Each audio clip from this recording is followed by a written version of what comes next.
पिछले 11 सालों से बीजेपी की राजनीति ने एक बहुत स्पष्ट तौर पर मापदंड तय कर दिया है कि जिस भी राज्य में जहां भी भाजपा का वजूद कमजोर है या नहीं है, उन राज्यों में भाजपा सहयोगी दलों के साथ में घुसती है, उसके बाद में खुद स्थापित होती है और उन सहयोगी दलों के नेताओं को सीधे वानप्रस्थ की ओर रवाना कर दिया जाता है और उस राज्य में फिर बीजेपी खुद काबिज हो जाती है।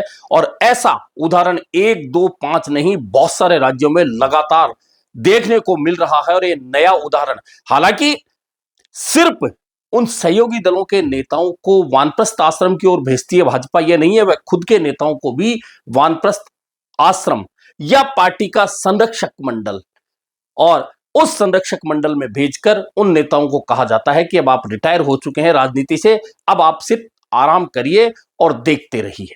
यह उदाहरण एक नहीं, कई राज्यों में भाजपा ने सेट किया है और ये नया उदाहरण जो सेट किया है वह आप देख सकते हैं कि आज नीतीश कुमार को वानप्रस्थ आश्रम की ओर रवाना कर दिया गया है। आप कहेंगे वानप्रस्थ आश्रम की तरफ क्यों?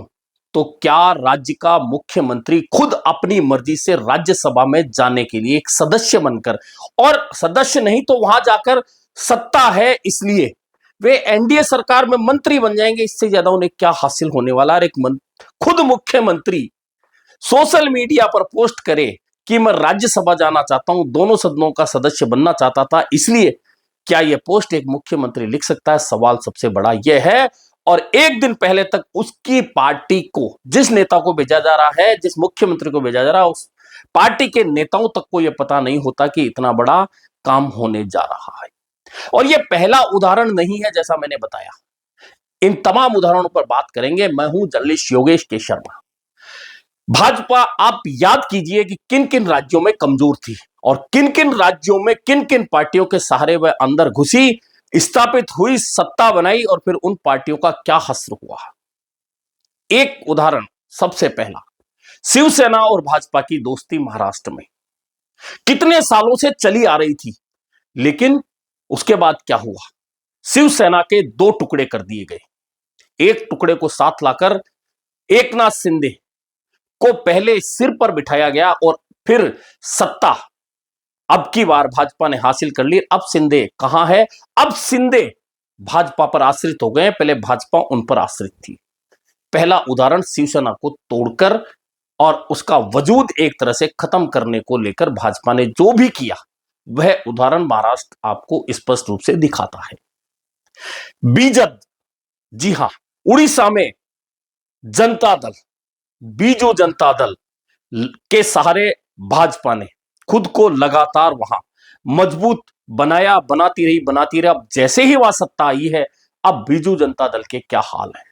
बीजद अलग थलग पड़ चुका है और इस बार राज्यसभा में जिन्हें उम्मीदवार बनाया गया है, उसको बीजद और कांग्रेस मिलकर राज्यसभा में भेज रहे हैं। यानी कि वही बीजद जो भाजपा को उड़ीसा में स्थापित कर रही थी, अब उसे कांग्रेस की सहायता की जरूरत पड़ गई है। पंजाब में आ जाइए, अकाली दल के सहारे भाजपा घुसी और आज अकाली दल कितना कमजोर हो चुका है। हालांकि पंजाब एक ऐसा उदाहरण है जहां भाजपा खुद के पैर भी मजबूती से नहीं जमा पाई और वहां आप आ गई, कांग्रेस है, अकाली दल है, लेकिन भाजपा नहीं जम पाई। लेकिन अकाली दल के साथ जो किया वह भी सबके सामने उदाहरण है। एआईएडीएमके तमिलनाडु में जयललिता के साथ में भाजपा घुसी। एआईएडीएमके के जयललिता के जाने के बाद दो टुकड़े कर दिए। अब एआईएडीएमके की क्या स्थिति है, तमिलनाडु में जाकर देख सकते हैं। उत्तर प्रदेश में मायावती का सहारा लेकर 2.5 साल के मुख्यमंत्री वाला फार्मूला शुरू किया।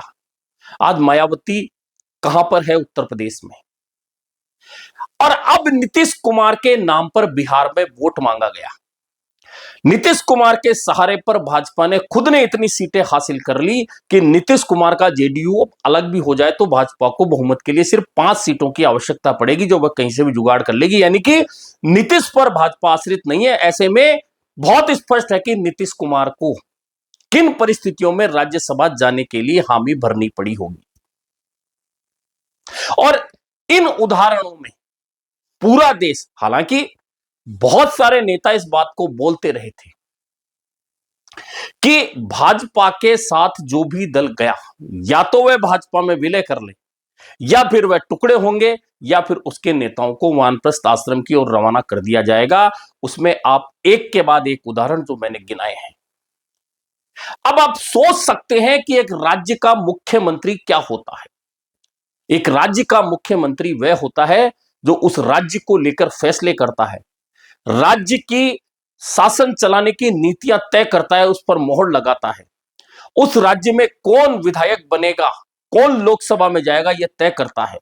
और उसी राज्य में कोई भी काम हो, राजनीतिक हो, गैर राजनीतिक हो, सरकारी हो, प्रशासनिक हो, तमाम बातें या निर्णय उस मुख्यमंत्री पर निर्भर होती हैं।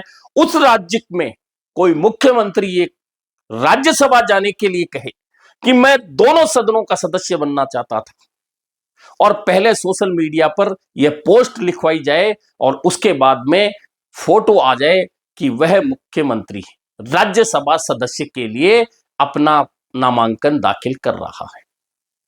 यानी कि सीधे सीधे नीतीश कुमार के सहारे बिहार में सत्ता में आने की, अपना मुख्यमंत्री बनाने की जो मंशा बीजेपी की थी, हालांकि यह मंशा तो समझ में तभी आ रही थी जब बिहार में इस बार विधानसभा का चुनाव हो रहा था, लेकिन मजबूरी यह थी कि नीतीश कुमार के सहारे के बिना भाजपा अपने दम पर चुनाव लड़कर इतनी सीटें हासिल नहीं कर सकती थी, क्योंकि नीतीश कुमार का एक फिक्स वोट बैंक जो बिहार में है, उस वोट बैंक के बिना बीजेपी आज जिस पोजीशन में बिहार में है उस पोजीशन पर नहीं आ सकती थी, चाहे वह लोकसभा का चुनाव हो, चाहे वह विधानसभा का चुनाव हो। लेकिन जब दोनों लक्ष्य भाजपा ने हासिल कर लिए, लोकसभा में भी भरपूर सीटें हासिल कर ली और विधानसभा में भरपूर सीटें हासिल कर ली, इतनी सीटें हासिल कर ली कि आज अगर नीतीश कुमार के जेडीयू के लोग भाजपा से अलग हो जाए, विधायक अलग हो जाए, तो भी भाजपा अपने दम पर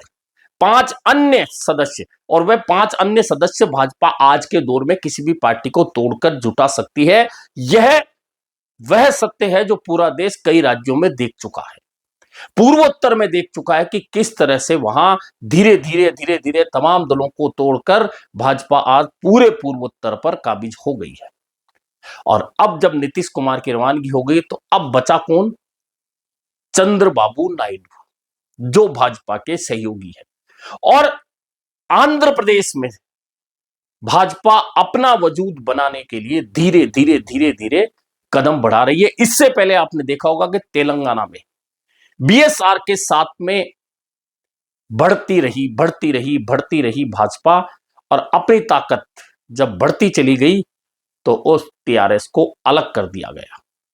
आज उस दल की क्या हालत है तेलंगाना में। यानी कि जिस भी राज्य में आप हाथ रख दीजिए जहां भाजपा कमजोर थी, वहां जिन सहयोगियों के साथ गई, जिन नेताओं के भरोसे गई, उन नेताओं की आज क्या स्थिति है, उन दलों की क्या स्थिति है, आप पूरे देश में किसी भी राज्य में जाकर देख सकते हैं।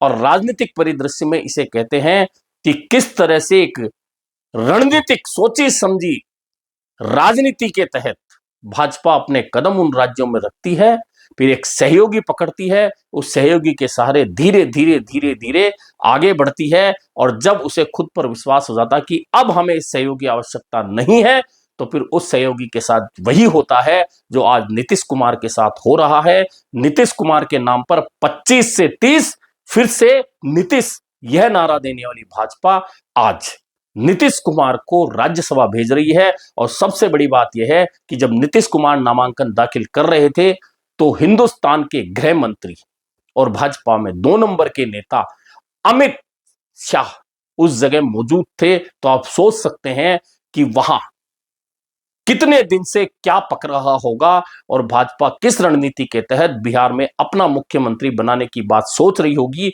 और उस बात को सोचते सोचते भाजपा अब अपना लक्ष्य हासिल करने जा रही है। लेकिन इस लक्ष्य के साथ भाजपा ने तमाम उन दलों को फिर संकेत दे दिया है कि जो भी भाजपा का साथ देगा, साथ देने के बदले में बाकी जगह उन्हें इनाम मिलता होगा, लेकिन भाजपा का साथ देने के बदले उन्हें वानप्रस्थ या पार्टी की टूट मिलेगी। चाहे वह महाराष्ट्र हो, चाहे वह तेलंगाना हो, चाहे वह उड़ीसा हो, चाहे वह बिहार हो, चाहे वह महाराष्ट्र हो, या फिर वह जाकर उत्तर प्रदेश में मायावती हो, तमाम नेताओं के साथ भाजपा ने वही किया है कि इन नेताओं के सारे भाजपा आगे बढ़ी और उसके बाद इन नेताओं की राजनीति को वानप्रस्थ का रास्ता दिखा दिया गया है। अब नंबर नीतीश का आया है। नायडू इस वानप्रस्थ आश्रम के रास्ते पर जाने से बचेंगे या आगे चलकर उनके साथ भी ऐसा ही होना है, यह देखना काफी महत्वपूर्ण होगा। अभी के लिए इतना ही, फिर मिलेंगे नए मुद्दे पर चर्चा के साथ।